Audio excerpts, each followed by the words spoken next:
Catherine?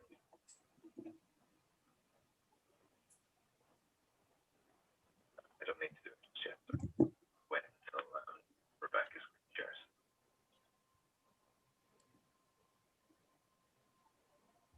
Okay, so I'm muting my video now. I'll be on closed caption and I'll tweet the link. So give it like 3 or 4 minutes and then, is that okay? Okay, so I'll do the intro 5 past.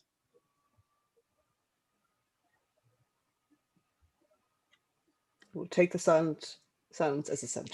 Yeah. I love your necklace. And oh, thank you. Gorgeous. Thank you. If there was never an excuse for a pop of color, today is the day. Yeah, I didn't know. I'm wearing 18. I'm wearing my NASA jumper. So. I'm wearing my House of STEM one. Yay! Go team. We're branded. Exactly. On brand. I'll open my very squeaky bottle now. There we go.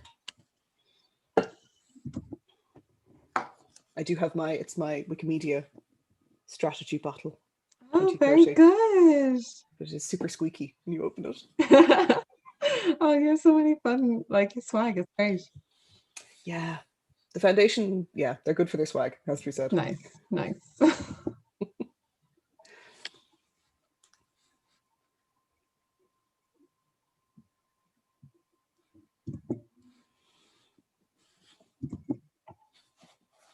Digital waiting room. It's kind of like waiting for Godot. Yeah. Just make sure I have everyone.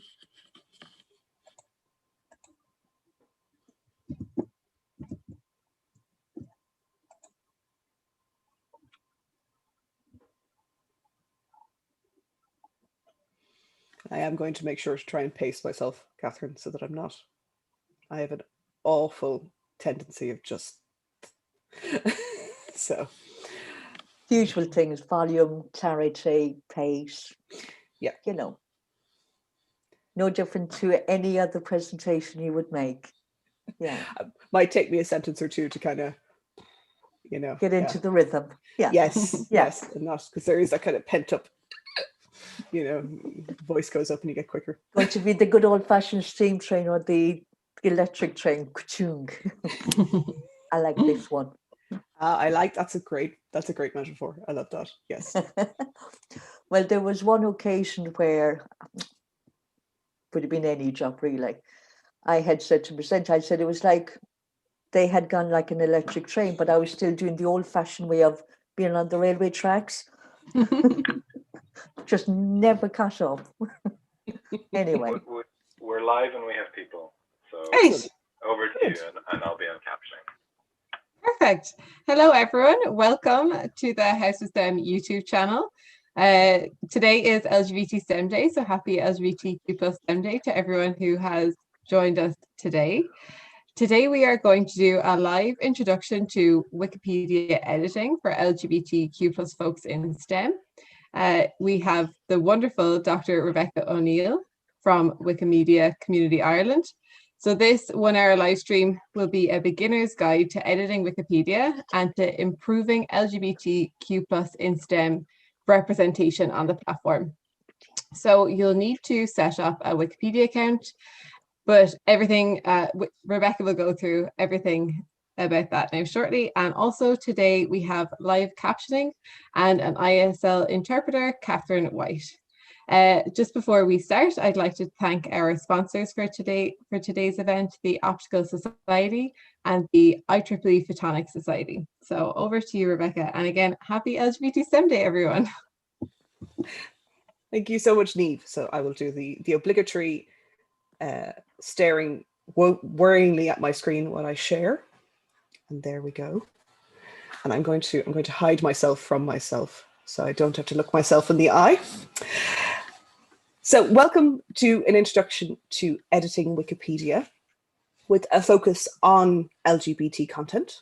And so taking from the wonderful web comic, someone is wrong on the internet, so how do we go about fixing it? It's kind of the more fun title to today's session.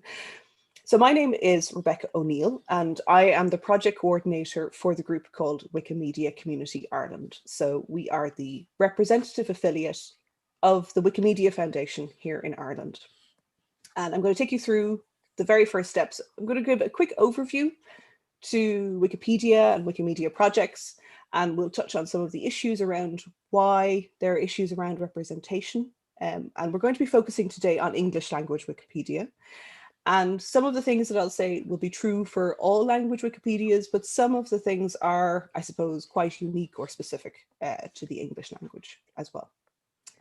So I'll do this presentation. I'll try not to overwhelm or dominate the session with the presentation too much. We'll move into some live editing about halfway through. So don't worry, we will get into the meat of it quite soon. So quite importantly, when we're thinking about Wikipedia, you know, who writes it? And everybody has the ability to write or to edit Wikipedia. The edit button is there for everybody, but obviously there's a massive caveat of everybody who actually has a connection to the internet and the technology and the infrastructure to make those contributions. That's not going to be everybody in the world. So there's a large asterisk beside that everyone when we think about that. So this is when I realized that my slide is out of date. It's actually 250,000 regular contributors that we have now. There is over 3 million registered accounts, but out of that, about 250,000 of those make regular contributions, which means an editor will make about 1 to 5 edits in any given month. So there's a lot of people who might create an account, you know, make a few edits and then never return. Or equally, we work often with groups of students, so they will register an account, do their module and might never come back. But they have their login details, so they may come back at some point in the future. So some languages, as I was saying, it is a multilingual site. So there are over 300 language Wikipedias. Some of them, like English, are very large. English broke through 6 million articles in January of this year, but others are quite a bit smaller. So the Irish language Wikipedia has almost 54,000 articles. It ranks about the 89th largest Wikipedia. So if we think about that, the very top one is English with 6 million. 90 places after that, you have Irish on 55,000. So most of the languages that have a Wikipedia are small, quite small. They're in and around 10,000 or less articles. And if you think about that, represents probably the size of the language group that we're talking about here as well. So English is the dominant language of the internet, and equally it's the dominant language of Wikipedia as well.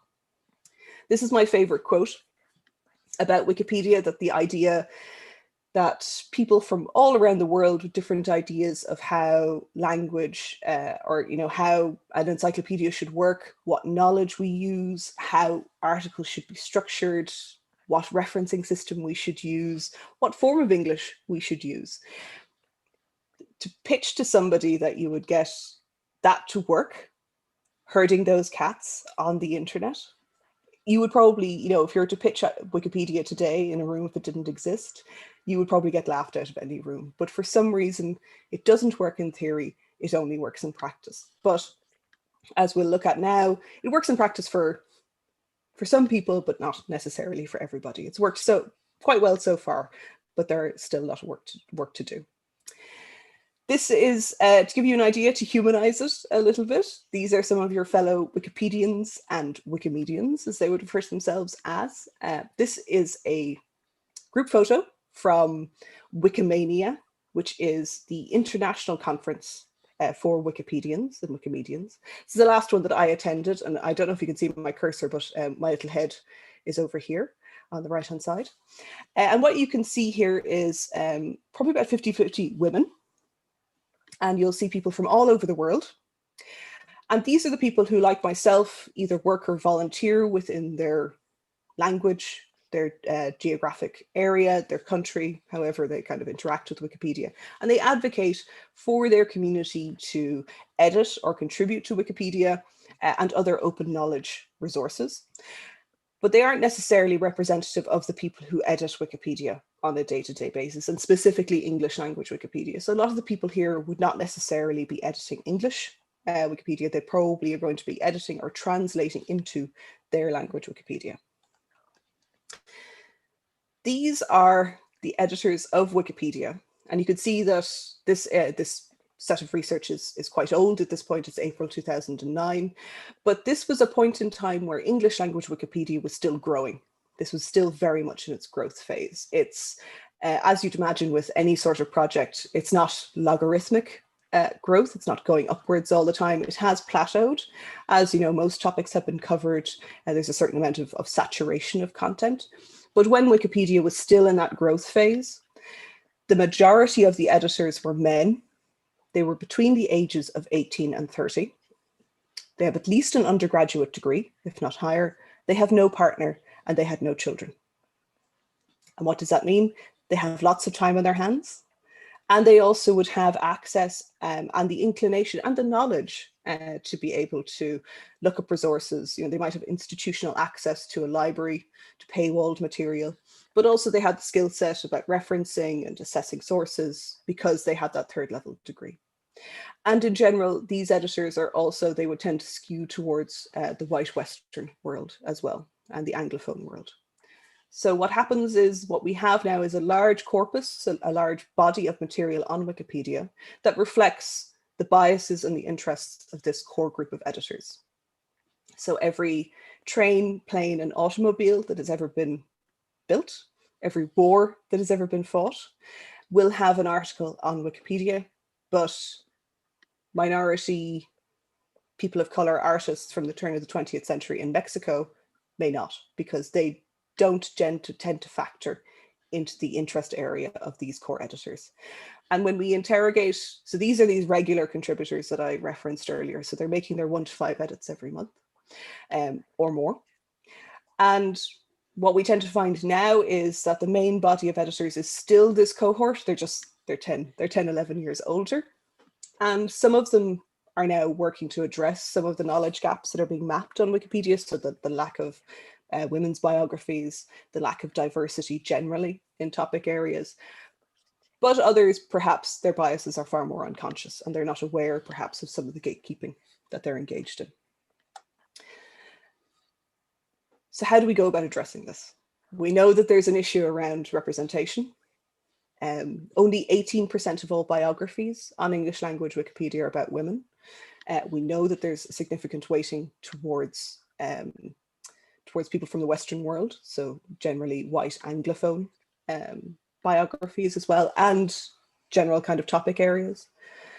And also there's a geographical weighting towards Europe and you know, America, Australia.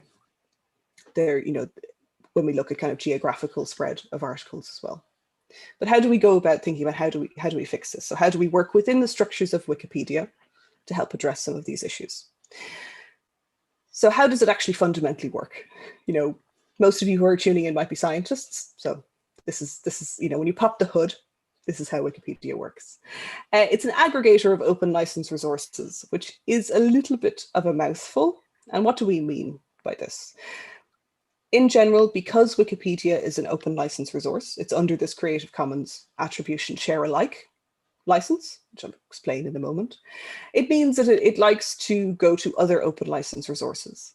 So as a Wikipedia editor, this works in 2 ways. Part of it is pragmatic. So if you Google search something and you find your open resources first, those are the first ones that you're going to consult, rather than having to pay for a book or get it from a library or gain access to a journal that may be paywalled, you know, to go on Twitter and ask, you know, I can has PDF. You know, you're going to go for those, the low-hanging fruit first. But also it's a philosophical thing. An awful lot of editors feel quite strongly about open license resources. So they will favor using the resources that are open, like Wikipedia, when they're going about writing and adding and expanding articles on Wikipedia. Everything you see on Wikipedia is peer-reviewed. And if that is of interest to people, I can certainly explore that a little bit more. And some of that's quite casual in that when you make an edit on Wikipedia, if it has a spelling mistake or something like that, or somebody objects to where you've put the comma, somebody will probably come in quite quickly and copy edit that for you. But also it works on a higher level where articles as a whole are reviewed on a rating system. And some of that can be done on an individual level. It's very basic. start articles, very kind of simple articles, but as an article progresses in complexity, there is actually a peer review system into which articles are placed, and there's a formal peer review system there. Quite importantly for new editors, every version of an article is kept. So every time you press that publish button, the previous version is still there. So this means that if it didn't end up the way you thought, the edit isn't what you meant to do, there is an undo or a rollback button. This has two functions that, if you fluff something, you can fix it yourself. You can just go, oh no, I'm going to revert back to the previous version. And secondly, we all know that Wikipedia gets vandalized quite a lot with a certain amount of mischievous, but also malicious content at times, depending on the profile of the topic or the person that is the victim of that. And it means that an individual editor, like myself, or a robot, increasingly, can very quickly revert that vandalism. So restore the previous version of the article before the malicious or the mischievous content was added. So it has kind of dual purpose there. As I mentioned, everything on Wikipedia is published under what's referred to as a Creative Commons Attribution Share Alike. For those of you who aren't familiar with Creative Commons licensing, it's a way of licensing your content in a way that signals, rather than kind of the default copyright, it signals to other people that they are free to use that content within certain parameters. What this means for Wikipedia is that we could take 10 articles today, we could download them, we could put them in a book, and we could sell it.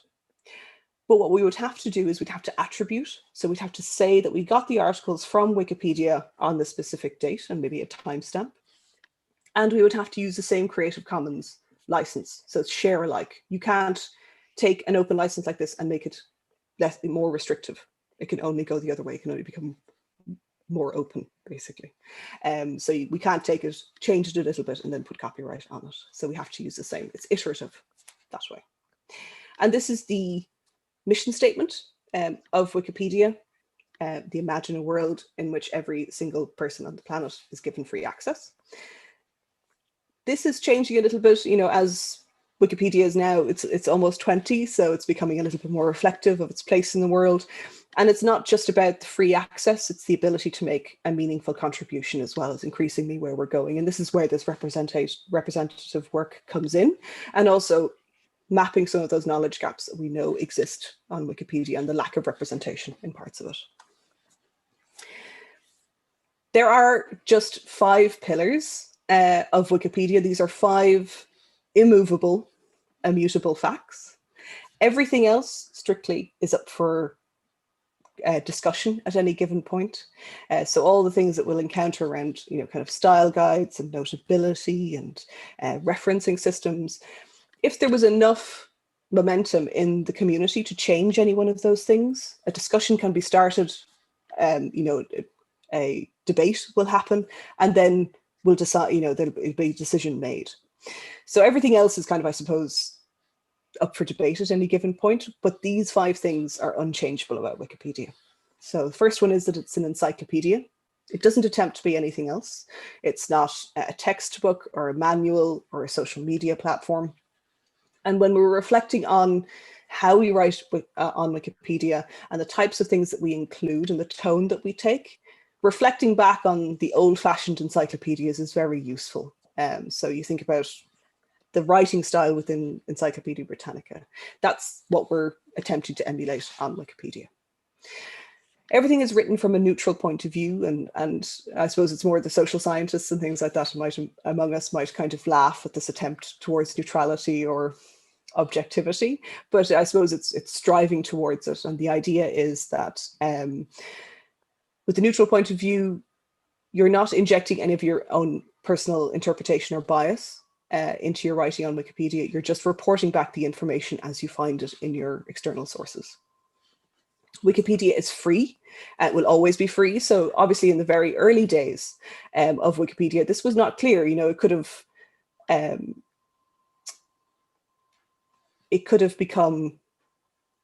been placed behind a paywall, basically. Because in the early days, Wikipedia was not a charity. We hadn't established, it was emerging, so we didn't know. So this was quite important to place this, I suppose, within this structure that it was always going to be free and that anybody can edit it and distribute it in the way that I discussed in the previous slide. The fourth one is perhaps one of the more difficult elements, in any online interaction, especially when it's purely text-based, is always going to be a bit of an issue. This idea of interacting with each other in a respectful and civil manner. It's also referred to as assuming good faith. Some people are perhaps more tactful than others on Wikipedia, but it's very important to remember that there is another person behind each username and even each IP address, that they are individuals, and when you are interacting with them, that you should remember that. And that perhaps not everyone has the language skills or the nuance that all of us may have. And finally, as I mentioned, Wikipedia has no firm rules beside these 5 principles outlined here. So everything else the community could decide to change, but these are the 5 things that are unchangeable about Wikipedia. Oh, and of course my arrows stopped working. There we go. So this is just to explode it out a little bit, but I think we've explored most of this. So the neutral point of view, which Wikipedians love their acronyms. So NPOV is how this is shortened. Verifiability is very important. So when you are looking for information to incorporate onto Wikipedia, it's verifiable, so your reliable sources cited correctly, so that another Wikipedian can verify the information that you're reporting back from that source is true. So they can follow in your footsteps and verify the information. As you know, if we start thinking about perhaps why certain people or certain topics aren't included on Wikipedia, it's because Wikipedia has a rule against original research. So it doesn't incorporate anything unpublished or kind of primary sources. So, primary source interviews or archival information, that kind of thing. And again, if we reflect back on what encyclopedias have historically been, this makes sense. No new information was ever published in an encyclopedia. It was always an aggregate of existing information, and Wikipedia is the same.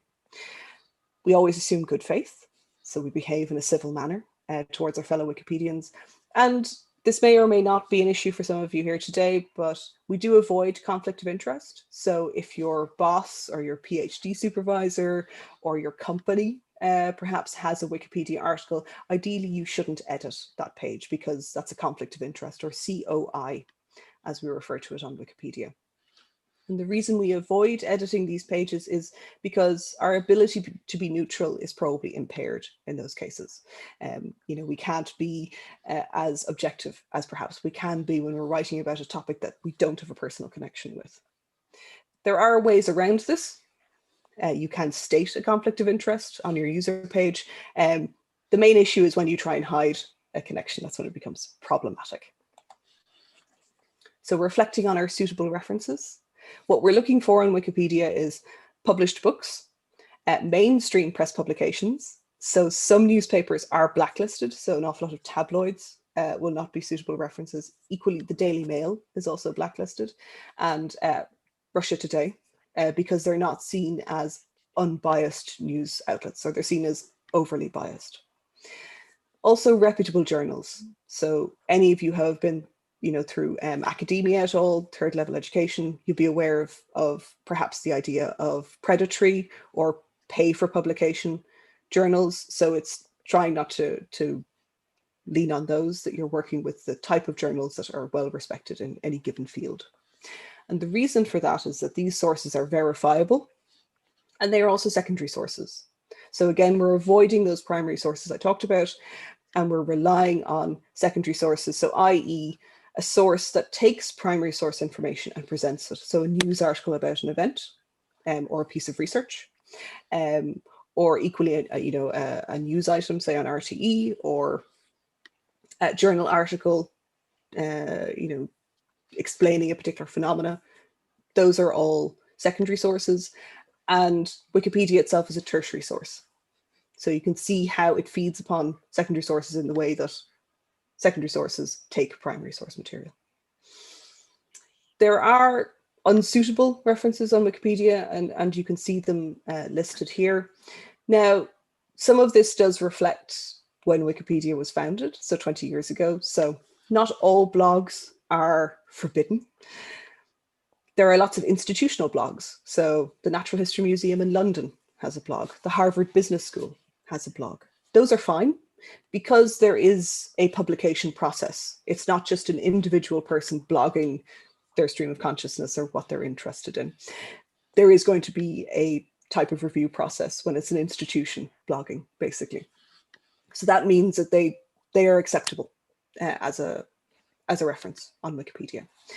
You're not going to be looking at, as I said, social networking sites or fan sites, so other wikis. So there's often, Star Trek wiki or Magic the Gathering wiki, and those are not suitable because they're not verifiable in the way that traditionally published sources are. We do avoid original research. Now, you can use it quite judiciously. Sometimes if you're trying to find information about somebody's educational background or some kind of nuanced little bits of information like that, you can kind of judiciously use a little bit of primary material there, primary source material, but you do have to be careful and not to rely on it overly, basically. And you never cite another Wikipedia article, because that's the snake eating its own tail. Wikipedia wants to look outwards, not to other Wikipedia articles for references. Now, this is the main stumbling block for articles getting onto Wikipedia. And this is the concept of notability. So notability governs what gets included on Wikipedia. And again, think back to your paper encyclopedia. What did it include? And it was going to be notable people, notable subjects, established knowledge. And how we assess that is that we have, so if we're talking about a biography, the person has significant coverage. So in the Irish Times, they get a whole profile on them. They're not just a trivial mention within another news piece. They are the main topic of discussion. They are reliable sources. So it is the Irish Times, the New York Times. I always say the Times of India. I always get stuck in a loop with the Times. But, we're looking to our papers of note, but equally state broadcasters, the BBC, RTE, that kind of thing. You have sources plural. So you have multiple sources and they're not all from the same author. So it's not always the same journalist or always the same researcher writing about this topic or person, that you're getting multiple people writing about them at different times in different formats. So I always say with historical content, if you only see one researcher writing about somebody and nobody else ever talks about them, that's a bit of a red flag that they're not quite notable enough, perhaps, for inclusion on Wikipedia. Independence of the subject is basically if the academic you're writing about is from Trinity College Dublin and the only sources you can find are from Trinity, then that's again another red flag. You want independent verification of notability. So you want RTE writing about the person. You want UCD to write about them. So it's not just press releases coming from the institution to which the person is affiliated, basically. And if you hit these 4 markers, it is presumed that the topic you're writing about is significant and notable. It isn't black and white though, and you might get argument from fellow editors. It's not a tick box exercise. People can argue the nuance in this, and I will point you to some resources on how to, especially when it comes to STEM figures or academics, how we might kind of address or assess whether or not somebody is notable. But the main thing to remember is that there are strictly, and remember, there are no rules on Wikipedia. Everything is up for discussion. You can't break it. People have tried. Trust me, they try every day. And more importantly, the more you edit, the more you learn. So it's that's why I try not to spend too much time in the presentation, because you can kind of get stuck in your own head a little bit and have your own roadblocks before you actually get in there and start editing. Once you start editing, learn things as you need them, basically. So as you need to figure something out, go out and try and find the resources, rather than trying to read everything before you even hit the edit button for the first time. Very importantly, we say in the wiki world, if there are no rules on Wikipedia, but if there was one, it would be this one, which is be bold. Now, they do mean bold in the American sense, not in the Irish sense of being a little bit naughty. So we are being brave in our edits today. some little, and I'll demonstrate how to do this now, some little things to get started, small edits to get you going. You have a user page. When you set up an account on Wikipedia, you'll have a user page, which you can, you never have to set it up if you don't want to, but you can, if you want to, add some details about yourself as a user. You have a draft space, which is referred to as your sandbox, which is if you want to create a new article that doesn't exist, this is where you would start drafting it. This is the main thing that I'm going to focus on today, which is the idea of finding related pages, perhaps to the article that you want to create, and adding some references to that, and perhaps what's referred to as a red link. So placing perhaps the biography that you want to write within the infrastructure of Wikipedia. So when it is published, it's already within the ecosystem of the articles.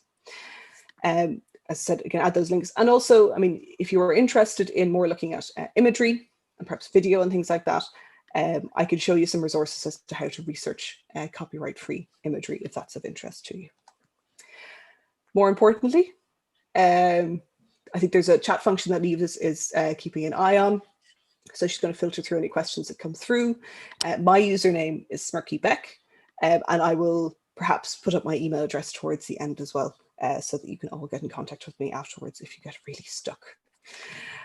But without further ado, we will go on to the brave world of Wikipedia. So this is our event page on Wikipedia for today's event. If you go to the House of STEM website to the event details, there will be a link to this here. And this is I cannot take credit for this page. This is the wonderful Alice White from the Wellcome Trust put this together last year, and I've made some small tweaks to bring it up to date. But it gives you all of the information for today's event. We have some suggested red links, which are articles that could be written if you're feeling very brave and you want to write your very first Wikipedia article. And as I said, we have a notability guide specifically for academics, which is linked to here. So if you're unsure as to whether or not the person you want to write about is indeed notable, this will give you some guidance on that. All of these people here, I added a few towards the end and tried to aggregate some resources. This person here in particular, Hannah Hacker, she has a German article. So if you have German or indeed feel you can navigate Google Translate, you could possibly translate her article from that language. And again, we have lots of resources, jumping off points for finding information, perhaps topics and people who are missing that we could look to edit and add them to Wikipedia. And lots more guides. So if you find yourself getting stuck after this video, there's lots more resources to help you out. Very importantly, if you do want to edit today, you can hear in the useful links, if you click on this one here, it'll bring you to what's referred to as the dashboard, which you can either, if you already have an account, you can log in. Equally, you can request an account and I can create that account for you. That'll get you over basically that gives you a little stamp of approval that says, you know, I will be giving you the stamp of approval to get you over perhaps some of the first few anti-vandalism monitoring elements on Wikipedia when somebody creates an account for the first time that are placed on that account. It'll overcome that for you. But think about this kind of as your kind of Blackboard Collaborate space for today. It's going to capture and monitor any edits that you make just for today as part of this event. You'll be able to see your fellow editors, anybody else who signs up there. You find me, SmirkyBeck. It'll see what articles we edit, if we upload any images, and it'll monitor the activity, but just for today. So it's not going to follow you around Wikipedia forever. Don't you worry. It also has some links back to the page, the Wikipedia page on the event, and the LGBT STEM Day as well. But we want to actually get started editing Wikipedia. So I'm going to show you the two different ways that you might think about starting to contribute to Wikipedia. As I said, creating your very first article, filling in one of these red links, as we see here. So red link means that an article doesn't exist. It is quite a high bar to set for yourself. Writing for your very first edits, writing an article that doesn't exist, you know, it's as I said, it's a high bar. So you might want to find some kind of entry-level edits first, just to get used to the interface and the system. As I said, you do have your sandbox. So that's where you would draft your new article, and I'll show you how to navigate that now. But what I'm going to do first is I am going to add that little bit of information and add a red link in an existing article to an article that I think should be created. So first of all, I'm going to log in. And it has logged me in because I'm logged in another tab, of course. So you can see it's gone. I now have my username here. I also have my talk page and my sandbox. So for you, if you're creating your user account for the first time today, these links will be in red. And again, much like our red links here, it just means that the page doesn't, nobody has edited it yet. If you do sign up for an account today, you probably will get somebody welcoming you on your talk page. It'll be automated, or it might be me. And your sandbox then is your draft space as well. And once you click on it, it'll prompt you, do you want to create this page? And you say, yes, please, I will. And then you can start editing. When you hit edit for the very first time as an editor, and unfortunately, this isn't something that I can replicate as an editor who's been around for almost 10 years, there's no way of simulating this, but what will happen is a box will pop up and it'll ask you, do you want to use Visual Editor or do you want to continue using Source Editor? Now I'll show you what that means. So you can see I have two buttons. One is Source Editing. So Source Editing is OG, it's old-fashioned editing on Wikipedia. It's what's referred to as wiki markup. And it's a type of kind of pseudo HTML. You can see here we have kind of templates and things like that. So different notation that power the Wikipedia article. So you can see here the triple apostrophe here, that makes something bold on either side of it there. The double square brackets will link to another Wikipedia article. And this here is the notation with the equals marks to create a header, for example. Now, there are certain things that I find easier to do in wiki markup because I started editing so long ago, but there's really no reason if you're a brand new editor to ever use wiki markup if you don't want to. And if you ever find yourself looking at this and you're horrified, just go to the top right-hand corner. You have your pen icon there, hit that, and you can swap to visual editing. So the little I symbol there, and you can see now the difference. So visual editor, it's what's referred to as a WYSIWYG, or what you see is what you get. So it looks like a live version of the page. And the only difference now is that I can click into it and I can start typing. So if we very quickly go back to our event page, you'll see that this man here, Jeremy Yoder, so he was a red link at last year's event. But he has a professional relationship with the next person on the link, which is Alison Mathis, who's still a red link at the moment. I'm just going to copy that. But she's also an associate professor, and these two have collaborated. So I can make reference. You can see that his doctoral advisor is a red link. Somebody who he worked with as postdoc is a red link. So I'm going to make mention of Alison in his page. And what that means is when somebody eventually creates Alison's page, this page will already link to it. That helps with establishing notability, because if other articles are talking about the subject of the article, that's an indication that the topic is important because other articles are referring to it. If an article has no links coming into it, it's referred to as an orphan. And being an orphan on Wikipedia is a little bit of a red flag again for notability, because if no other article on Wikipedia is talking about this new topic that you've written about, perhaps it's not notable enough for inclusion on Wikipedia. So these kind of red links are really important. And as I said, as a new editor getting started, definitely focusing on these small edits is a very easy way to kind of get comfortable with the editing platform and get used to some of the, the style guides and just the general kind of look and feel of Wikipedia articles. So he has his career section here, and it's referring to, his work as an LGBTQ plus advocate and some of the research that he's done. So I'm going to add a sentence. So the source that I have, which is linked to on our event page, is this here, which is a piece of research that he did with Mathis on surveying those who identify as queer in STEM. So I'm literally just going to add a sentence that says that. I'm going to say, so if we have a date, do we have a date for this piece? So 2013. I'm going to say in 2013, Yoder collaborated with Alison Mathis. And because I copied it from another Wikipedia page, and this is visual editor, it's actually copied over the red link for me as well. But I'm going to remove that for a second and show you how to add a link to make that more obvious.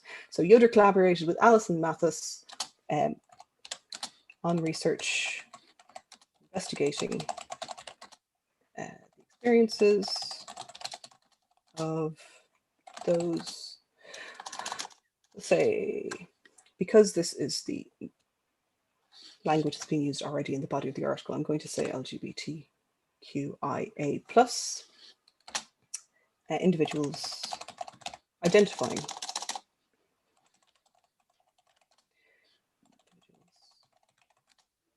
in STEM. So I'm not going into the body of this article here, the detail of it.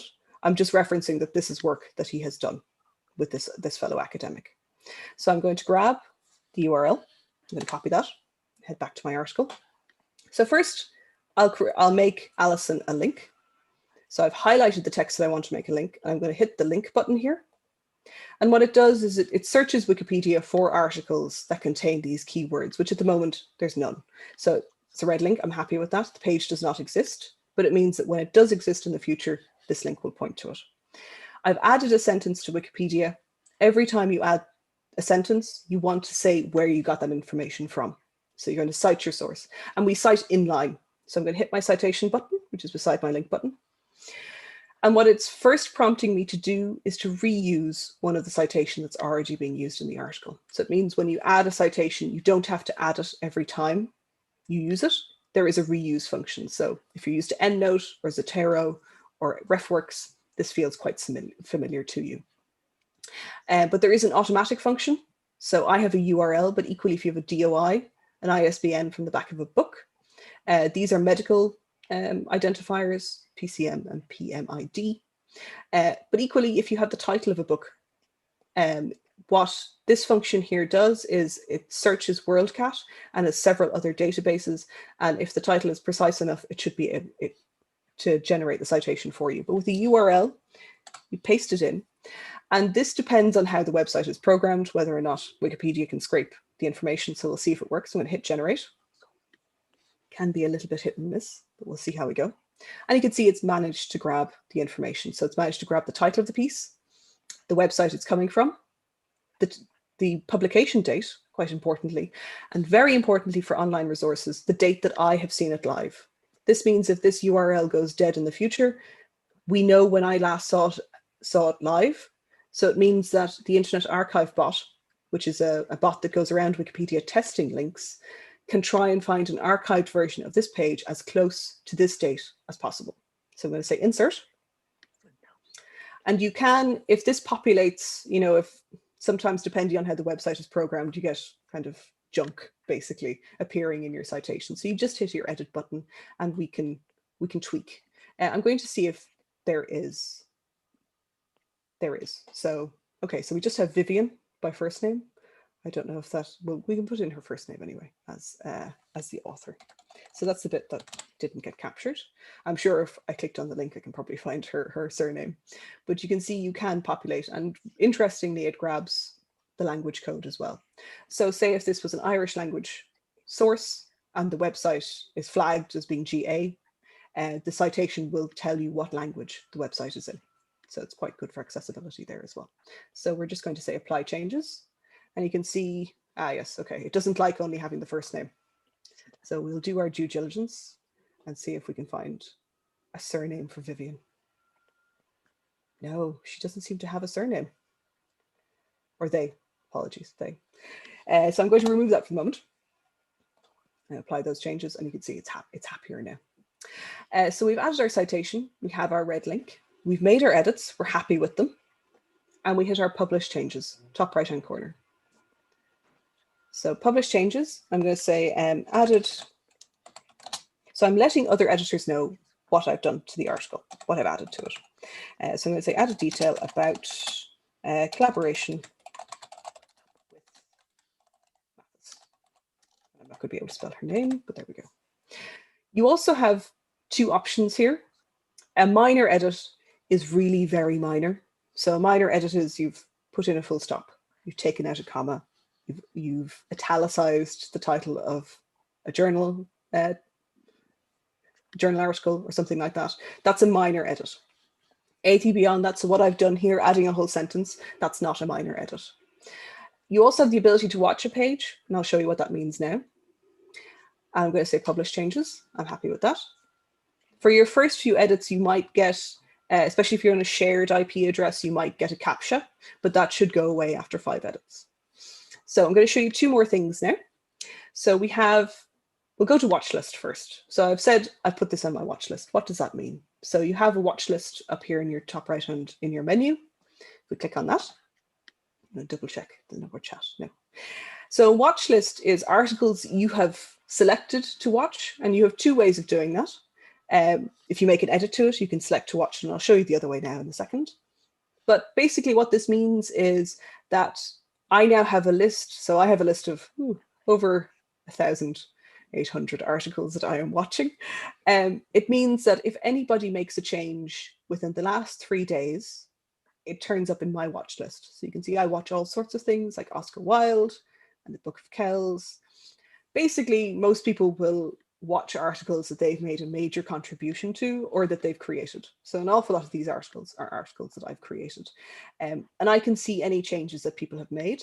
And you can see we have minor edits. So these are little edits that people are doing. So work around categories, that kind of thing. And then you might have bots. So B stands for a bot. So this is a bot. So this is a citation bot who goes around and does little tweaks to URLs, maybe to make them secure URLs or to anonymize them somehow, that kind of thing. And you'll see we can see who's making the edits. So we have usernames.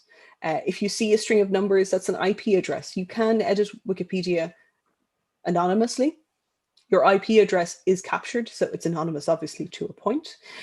Quite often you'll find that you can't edit anonymously from a shared IP address, so say a college or a university. Quite often it's locked down for vandalism because there's just been too much persistent vandalism from IP addresses. And you'll also see whether or not somebody, so this is adding content. So we have a plus, this is bytes, roughly shows you plus, but you can also see minus, which is where information is taken. Here it's archiving. From talk pages. So it's not actually deleting, it's just archiving the content. But to show you how to, say there's just a page, you haven't made an edit to it, but you'd like to watch it. So we'll go to Josie Long, to her page. And you can see along the top here, we have a little star. So if you're looking at an article and you say, I'd like to watch this, I'd like to see what changes are made to it over time, you just hit the little star button. And when it's blue, you can see it's been added to your watch list. And it'll, once you go back to your own watch list, then any changes that are made to this article will show up. So that's your watch list. It's very handy. Part of it's curiosity. Part of it is monitoring for the vandalism that I talked about earlier, or just unhelpful or good faith, but ultimately not very useful edits to pages. So I watch kind of a whole gamut of pages, including those religious figures that set up most secondary schools. So I watch Nano Nagel and Anne Macaulay and Edmund Rice, because as you'd imagine, those kind of articles do get quite a lot of vandalism from schools. So those are the kind of articles that I pay attention to because it's Irish content, but equally politicians, kind of public figures, a lot of humans and robots will be monitoring those articles for those kind of unhelpful or vandalism edits that I was talking about. But you want to write an article for the very first time. So you want to fill in one of those red links. So as a new editor, for your first 10 edits, you won't be able to create a new article. You do need to, as I said, press that publish button 10 times. So make those 10 incremental edits to other pages before you'll be able to publish your own page yourself. So a brand new article. So this is the first thing you want to do. You're going to want to use your sandbox. And as I said, because you're a new editor, yours will be a red link, but I can show you what that looks like. So I'm just going to create, my second sandbox, sandbox 2. So this is the kind of page that you'll be confronted with. You'll say, this page doesn't exist, this user page. Do you want to start it? Do you want to search for it? But no, you want to start it. So you're going to say, start this user page. So because I tend to default to source, it's showing me source. So you can see I have two tabs here. So I have create, source, and create, but equally again, I have my pen icon, so I can flick back to visual editing. And again, you basically have a blank page. As a new editor, you will have a template here, which will give you some kind of pointers on creating your first article. And it'll also give you the function to submit an article for review, which is for a process referred to as articles for creation, which is a review process for brand new articles.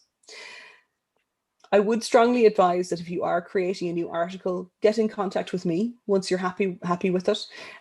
The review process can take a very long time. It also can be quite harsh on new editors. The feedback that you get is not always very clear. Could be used in an awful lot of those acronyms that I was referring to previously. So if you are creating a new article in your user space, feel free to get in contact with me. I'm Restless Curator on Twitter, but if you Google Wikimedia Community Ireland Rebecca, you'll definitely find me. I'm the only one. But basically you start your article from scratch here. And what I tend to do if I'm creating an article for the first time is I will look for existing articles that might give me pointers on how an article should look. So I was quite interested, I'm quite tempted to write the article on this woman here, Kate Stone. She's an electronic engineer and a founder of a company. And you can see I have a few sources that I found last night. But I'm not necessarily familiar perhaps with how engineer articles should look or feel. So what you can do is you can see we have these categories here down the bottom, which are ways of finding similar content on Wikipedia. We'll finish up here, but I'm going to look for, so if you want to look for categories on Wikipedia, you just go category : and I'm going to look for engineers. And this will bring me to quite a meta. So you can see there's loads of different categories kind of going in different granularity, but I'm going to go for engineers. And then it should, so if we go perhaps women engineers. And I will go for, I'm just going to go for one of the ones that's marked as just a woman in engineering. So we've got Helen Grimshaw. Okay, so she's a historical figure. So I tend to, if I'm writing about somebody contemporary, I'm going to try and find a contemporary article because it's going to give me a little bit more. That's another historical figure. This is where I'm not going to be able to find a contemporary woman engineer. Anyway, we'll stick with this for the moment. But if I'm creating my brand new article in my sandbox, I'm going to look to an article that already exists to see what it should look like. So you can see I have my lead section here, which tells me the full name of the person. If it's a living person, you might just have a birth date or a birth year, and then what they're best known for. So in the case of Kate Stone, it'll probably be an electronic engineer who's known for founding the company. And then we have our sections. So for biographies, it's always going to take certain beats. And if you are, say, working on an article that's quite short on Wikipedia Stub, these are the kind of structures that you're going to try to add to it as well. So add a section on early life, one on education, career, and then if somebody is no longer with us, it'll be, we'll have death and perhaps legacy as well. So if I head back to my sandbox, I'm going to say, so I'm just going to start. So Kate Stone is, I'm going to grab the sentence. Electronic engineer and founder of Novella, which creates interactive printed media, which I have to say, I have no idea what that means. That's not important right now. So I'm going to do a little bit of, so you'll notice on Wikipedia articles, the very first time the topic of the article is mentioned, it's in bold in the lead section. So I'm going to add that. And then I'm going to start adding my sections. So I have my heading here. So we have ways of changing the text that you're inputting. So we're going to add heading, and I'm going to start with career. And what I would do is I would start going to each of the resources. So this is one profile about the person, or what was one that was quite a good one? Oh, this one here. This is from Cambridge. So, I could say, so I'm going to say that she went something very simple. I'm going to start with very simple piece of information. So Stone attended University of Salford. And again, I'm just going to add, so as you go, cite as you write. So you don't fall over yourself and forget where you got particular pieces of information from. So, you know, you take the bit of information, add your citation, so then you don't kind of, as I tend to do, muddle myself up as to what piece of information came from where. And again, I'll just add my URL.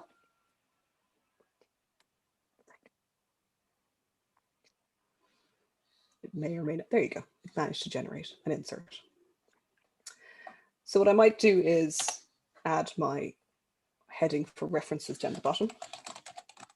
Because it's cite as you write, you add them in line and then the references will populate at the bottom of the article.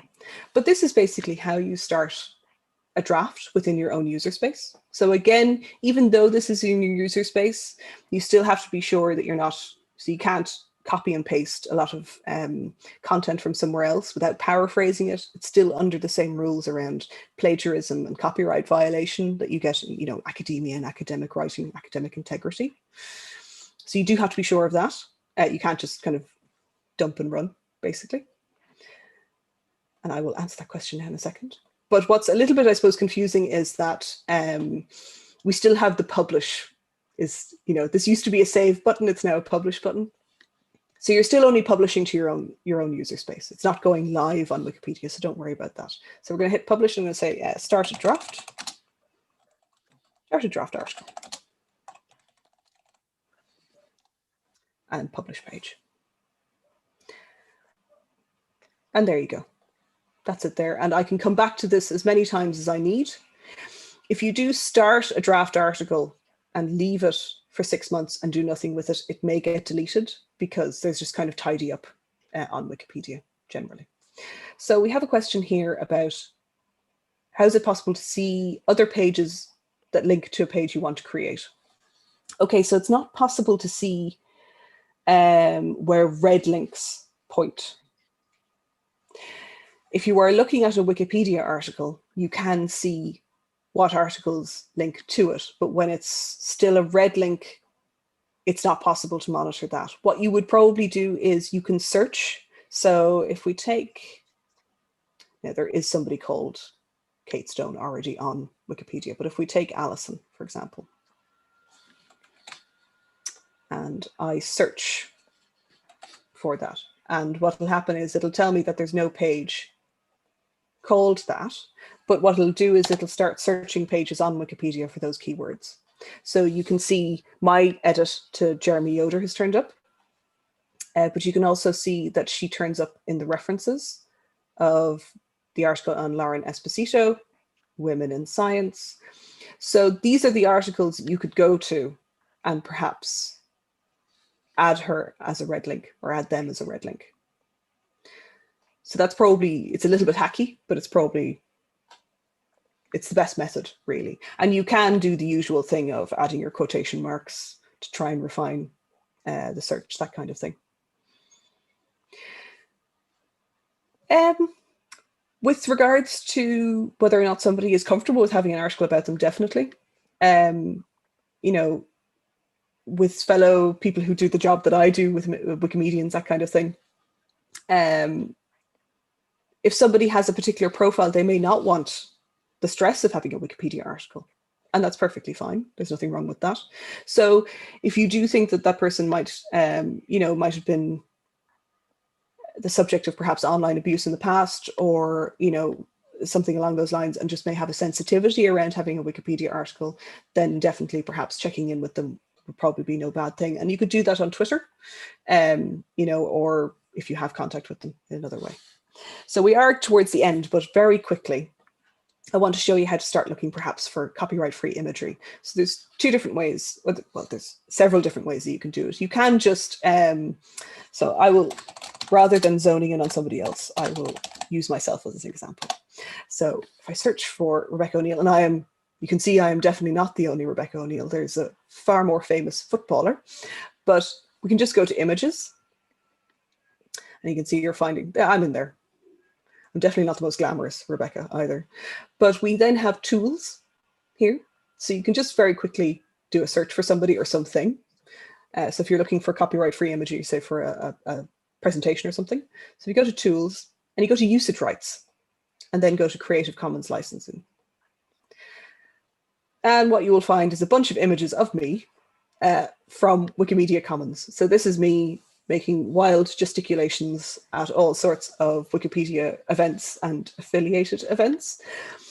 So it'll point you, now this is a rather kind of crude Creative Commons. So you might find ones that perhaps have non-commercial restrictions or no derivatives restrictions, which means they can't go onto Wikimedia Commons. But it's definitely a start. It's a crude measure. There is also search.creativecommons.org. And this is another way. This actually doesn't search Wikimedia Commons because Commons is a little bit of a nightmare when it comes to searching. But this will search Flickr and all sorts of other image repositories for Creative Commons licensed imagery. And if you want it for Wikipedia, you have to be able to use it commercially and be able to modify or adapt. And again, I can search for myself. And we'll see if anything else comes up. Might not be suitable for work. No, oh, so it is searching. It is managing to grab images from Commons. So again, you're seeing images. And, you know, because I haven't put close quotes on it, it's getting probably Rebecca and O'Neill in two different parts of some of these file descriptions. But it is obviously relying on a descriptive file name to make sure. So that's for copyright-free imagery. You can go straight to Commons. So if we were to click on any of these, we should be able to go to the images website. So Wikimedia Commons is where all of the images that you see, well, most of the images that you see on Wikipedia, that's where they live. And if you wanted to upload, and this does happen, so if you are in contact with somebody that you want to write about on Wikipedia, you know, the best way of getting a good quality image of them is to actually maybe get them to upload a photograph of themselves. And while you can't write about yourself on Wikipedia because of conflict of interest, there's nothing stopping you uploading a photograph of yourself. Now, I will say that I haven't uploaded. Actually, no, that's a lie. I have uploaded a photograph of myself, but that was for altruistic reasons, I swear. I think that might answer the question on copyright-free images. I can't see if, I think that's all. Did that grab all of the questions, Neve? Did I miss any? Hi, Rebecca. Yeah, no, that's everything, I think, from the YouTube side of things. So that's great. And I will stop. You can stop looking at me now. Oh, two things just before we finish up. Just to let people know, you know, if you're interested in perhaps finding, so the event page for today has a number of suggested read links and also all the resources that we discussed. But there is also kind of larger projects that go on Wikipedia that may be of interest. So there's Wiki Loves Pride, which happens every year. This year, trying to take account of COVID, it ran over several months, but it tends to run over the summer. And there's usually a photography competition and writing competitions involved in that. And they would tend to have lists of suggested articles or topics that people could write about. And this is run by a wiki project, which is a group of Wikipedia editors under the title Wiki Project LGBT Studies. And they would have lists. And it's also fellow editors that you can talk to and collaborate with on articles that you're interested in writing or improving on Wikipedia. I think that's all from me.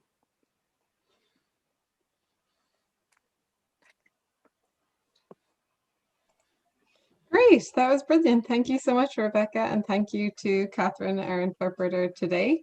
I want to wish everyone a happy LGBTQ+ STEM Day again. You can find out more about the other events that are on today at Pride in STEM, at the Pride in STEM website. So that's it from us here at House of STEM. Thank you to everyone, and I wish